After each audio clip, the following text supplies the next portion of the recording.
I don't see Erica for a moment. She stepped away from her chair.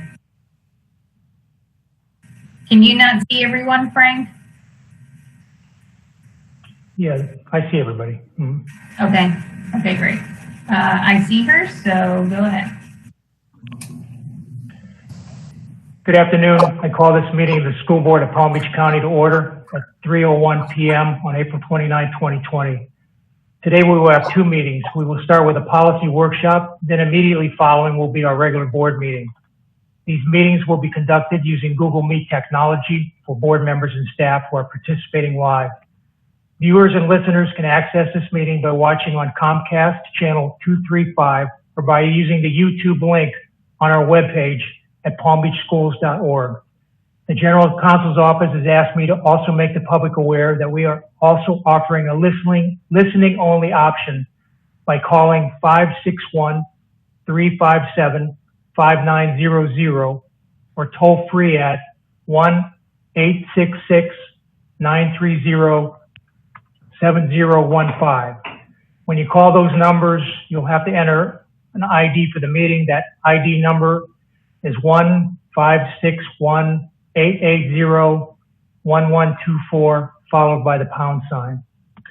The meetings today are being recorded and will be posted in their entirety on the district website later today or tomorrow. Board members, as Mrs. Bass calls the roll, please verbalize your responses instead of just raising your hands so that your response can be captured in the recording. Mrs. Bass, please call the roll. District 1, Barbara McQuinn. Here. District 2, Chuck Shaw. Here. District 3, Karen Brill. Here. District 4, Erica Whitfield. Here. District 5, Frank Barbieri. Here. District 6, Marcia Andrews. Here. District 7, Deborah Robinson. Here. Can't hear a thing. Also joining us on our virtual dais is Superintendent Dr. Donald Fenoy, General Counsel Julie Enrico, Inspector General Lung Chu, and Student Council County President Jaden Manuel. I just received a note that the people watching on television can't hear the volume very well. It's very muted, so if somebody could take care of that from the IT department. Senior staff members will join us periodically as directed by the superintendent. Now please direct your attention to the flag on the screen. I ask everyone to keep their microphones muted as Dr. Fenoy leads us in the pledge.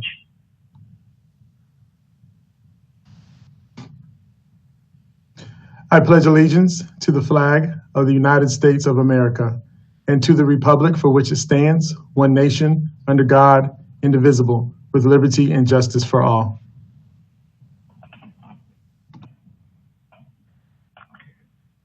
Thank you, Dr. Fenoy. This meeting is being transcribed in closed captioning, so please remember to speak at a reasonable pace. Before I turn the workshop over to Dr. Fenoy, I wanted to review our meeting protocol. Please raise your hand to get my attention, and I will nod to acknowledge that I saw that you want to speak.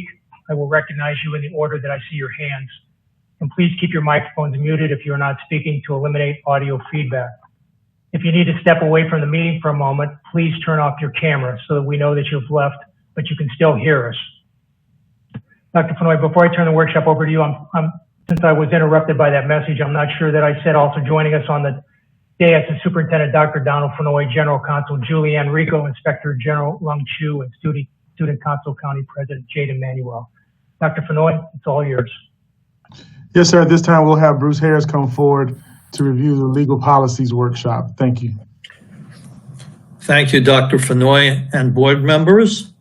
We're dealing here with revisions to policies 1.03, which is about board meetings, and 1.09, relating to board advisory committees. Next. Okay, these changes for 103 are to replace the emergency policy the board adopted March 18th, 1.032, on school board meetings.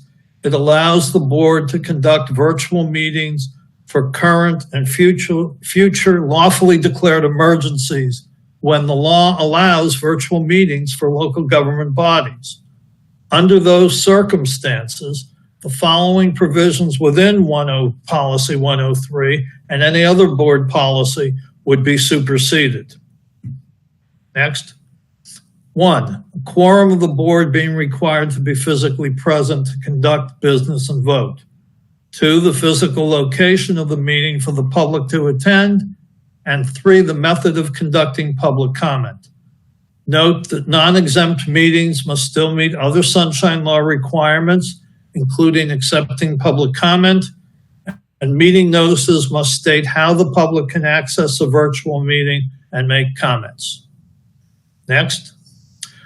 Now, Board Policy 1.09 on the advisory committees would allow board advisory committees to conduct virtual meetings for current and future lawfully declared emergencies where the law allows virtual meetings for local government bodies. Board advisory committees are considered local government bodies. Notice they don't use the word governing bodies. Under these circumstances, the provisions within 109 and any other board policy relating to the following would be superseded. Next slide. And it's the same revisions that are in the for policy 1.03 relating to the quorum, the physical location, the method of public comment, but still requiring non-exempt meetings to meet sunshine for public comment, and also the notice indicating how the public can access the virtual meeting and make comments. I should also note that Dr. Robinson's question is noted on the regular meeting with an answer. That's it. Any questions or discussion? Dr. Robinson? So, Mr. Harris, can we go ahead and address my question to see if I don't need to pull this during the regular meeting?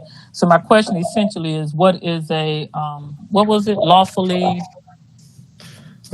declared emergency for virtual meetings? Yeah, who can declare it? That was my issue. Okay, well, the federal level, the President of the United States, of course, has the authority. And he actually did, the president did declare a national emergency on COVID-19, March 13th. On the state and local levels, the authority to declare is vested in the governor and political subdivisions as defined in that statute. And therefore, it can be by executive order or proclamation of the governor. They find an emergency has occurred. And in fact, the governor on March 1 directed the Department of Health to declare a public health emergency. And on March 9th, he declared the state of Florida in Executive Order 2052 to be an emergency. Now, under that statute 252.38, political subdivisions also have the authority to declare local emergencies, but they are defined differently there than other statutes. They're defined as any county or municipality created by law. So the mayor of Palm Beach County is actually declared an emergency. But note that the policy not only requires a declaration of emergency,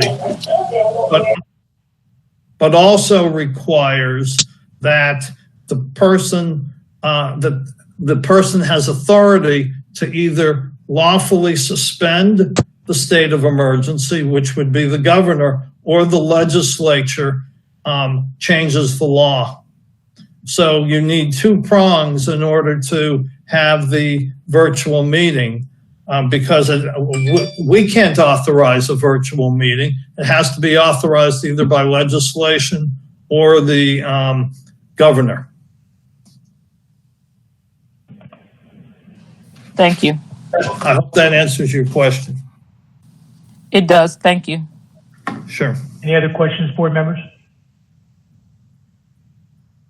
Thank you, Mr. Harris. Thank you. Mr. Superintendent? Yes, Mr. Chairman, at this time, I will turn it over to Mike Burke, who will review our policy revisions associated with emergency and disaster compensation and cost. Let's see. All right, good afternoon. I have to say it's an honor to present a policy after Mr. Bruce Harris. He is our godfather of policies, and I feel like I'm now trying to follow the Rolling Stones or someone of that caliber. Our experience with the pandemic has prompted a few. Mr. Burke, if you don't mind me cutting in, your camera is looking at a plant. Oh, well, I'll slide over. I don't know. For me, it looks like on my view, I'm seeing it. Can you guys see me? No? Yeah, you're perfect, Mike. Okay, got it. He's just trying to rattle me a little bit. But anyway, greetings from the dining room here. Our policy, we had a policy in place that was really designed around hurricanes and storms and other natural disasters. And when we ran into this pandemic, we found it didn't meet all of our needs. So we've tried to quickly update that for the board. I'm going to jump to the first page here. The first thing was to add a new definition. On top of just having an emergency or disaster, we now have a public health emergency. And we defined that the initial policy you received from us, this draft, defined it just along with state statute. And then working with our general counsel's office, they raised some good concerns about we may need to expand that definition a little bit further because there could be a situation where maybe the entire state's no longer an emergency, but maybe Palm Beach County remains under an emergency situation. So I hope the board's okay. We went ahead and made that revision today. For the workshop, we kept both the original policy and this latest version. And then on your regular meeting agenda today, we've just gone ahead and put the updated policy. But basically, we just added a little more language behind that definition of public health emergency to include not just the statutory definition, but also, if the mayor of Palm Beach County or even the superintendent had to declare a health situation, we'd be covered under this definition. So I think that's it was very wise from the general counsel to point that out, and we quickly made that revision. The other thing these revisions do is it adds a definition for normal operations, and that's really needed because our new normal now may include distance learning or telework. So we wanted to provide for that. And then it also gets in, the policy initially was designed around hurricanes and FEMA and what we may have to do if we're recovering from a disaster and we've got folks working out in the field. But in this situation, we're really just paying people their regular salary for the most part. So it explains that in this type of pandemic, we have a new normal. Employees may have to work remotely and that their regular payroll rules would still apply. So it's pretty straightforward. The next component was just allowing the superintendent some discretion that if we have a situation where maybe the bulk of the workforce is working remotely, but we need a select group of people to work on site, and it was deemed that maybe they should be entitled to some additional compensation for whatever we put them through, that the superintendent would have that discretion. And then the last piece was really just adding some documentation around if people are working remotely, they'll need to keep track of their time through a timesheet. And that's really the gist of it. We felt like it was important enough to get moving and get this on the board's agenda today. So we're workshopping it today and asking you for your first read and first vote later today. And then we'd bring it back for a second read in June. And with that, I'd open it up for any questions. Mr. Shaw, then Dr. Robinson.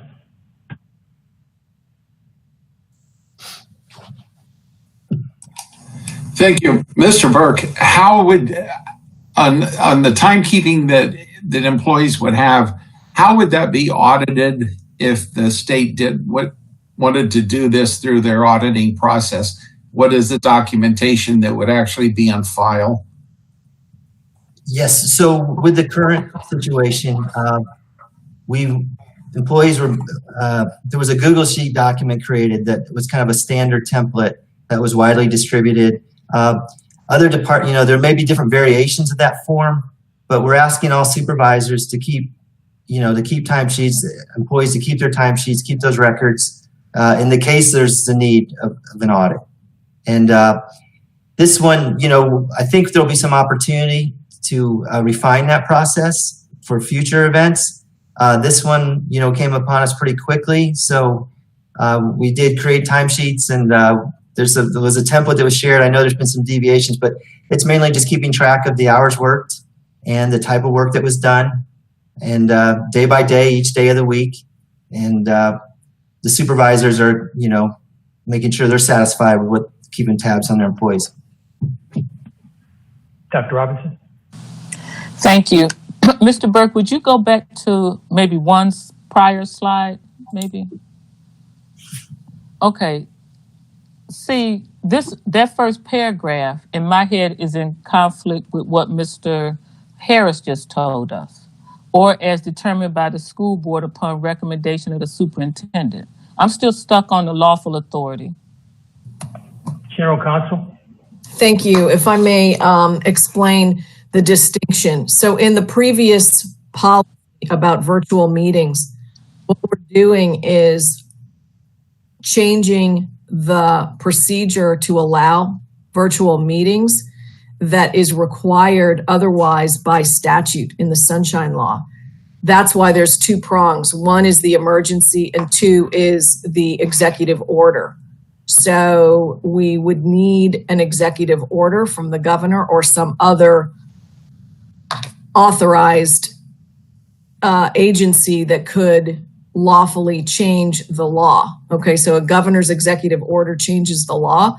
The governor's order had issued a allowance to hold virtual meetings, and so that takes the place of law in this.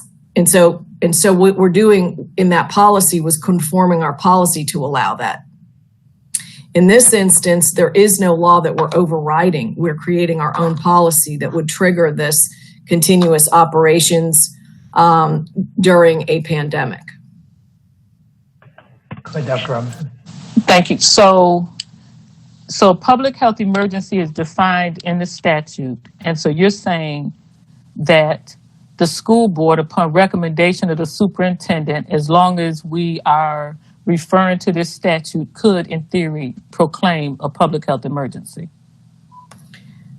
So we could declare that this particular policy of continuous operations in the face of a public health emergency that was in existence in our district that affected us could be triggered by we as a board decide that there is a safety health pandemic or crisis, or the governor does, or the county does, or the county health department does. And so that I think complies with the law in terms of identifying a health issue within our district that would trigger this employment issue, rather than as distinct from the statute that changes the Sunshine Law.